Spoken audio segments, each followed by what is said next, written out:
February 1st, blizzard 2011, Milwaukee, Wisconsin.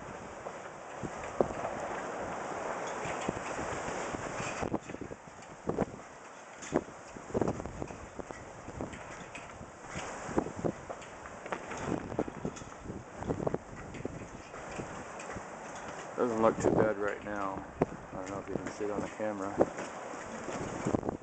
And that wind is blowing, and that powder gets blowing through here. You can't hardly see through it. I can only imagine what it's like when you're driving.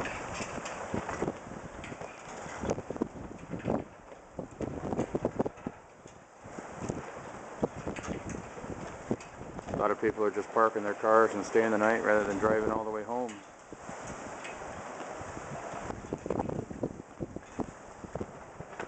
And I think my customer's still going to expect me to go to work tomorrow.